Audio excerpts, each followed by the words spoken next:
GB News as well. I mean, Calvin, we know they just don't allow people to even discuss Tommy Robinson unless it's a major news event, and then they're very, very careful about it. But censorship seems to be creeping into our former station in loads of ways. And there was an astonishing exchange between the former MP Andrew Bridgen and the daytime presenters Andrew Pearce of the Daily Mail and Miriam Cates, another former Conservative MP. It's left people shocked because quite clearly the Free Speech channel is now censoring guests if they stray outside what they consider are safe topics. But I really want you to watch this because it's bizarre on so many levels.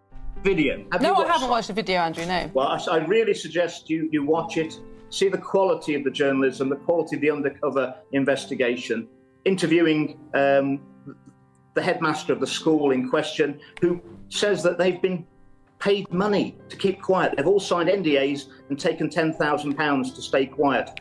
Nothing reported in the mainstream media. And yes, and you know from the House of Commons, there's many things that the House of Commons don't want to talk about. They don't want to talk about Peter Lynch and the death of a 61-year-old grandfather. They don't want to talk about Tommy Robinson. They don't want to talk about excess deaths. They don't want to talk about the vaccine arms. They don't want to talk about the WHO. And they're not even going to talk now about the European Defence and Securities Union. Yeah, but let's go back to the point here. He pleaded guilty in court yesterday to contempt of court. He did release the film. Yes, he breached that. So he broke the law. He pleaded guilty. He's been sent to prison. Isn't that the right thing? We should all be under the law, but should the law also be applied equally? What about Hugh Edwards? All right, Andrew, we're straying off the point. Andrew, you've had your point. You've had your say. That's Andrew Bridgen, the former independent MP. He cites really strong views and things, but at the end of the day, he pleaded guilty to contempt of court, and the judge is sent him to prison for 18 months. And of course, you know, there'll be many people watching who think that what Tommy Robinson is trying to do in the things he's trying to expose is worth a thing. But the things that he is standing up for, the foundation of this country is the rule of law. Yeah. And if you break the law, especially if you plead guilty, then obviously going to prison is what happens. We weren't shutting Andrew Bridgen down, but Andrew Bridgen was now going to introduce Hugh Edwards into this. Hugh Edwards did not break the law. He may have behaved inappropriately. Well, he did. He just didn't receive a prison sentence. He was found in possession of child abuse. He did break the law, and it was appalling. But I still.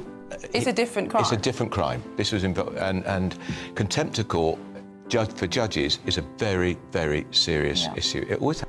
There's so much crazy stuff going on there. Firstly, did you notice the moment that Andrew Pearce, Father Calvin Robinson, raised Peter Lynch, the interview was shut down. It just was over. And Pearce admitted it. Oh, you're straying away from the confines of what we are allowed to discuss on GB News these days.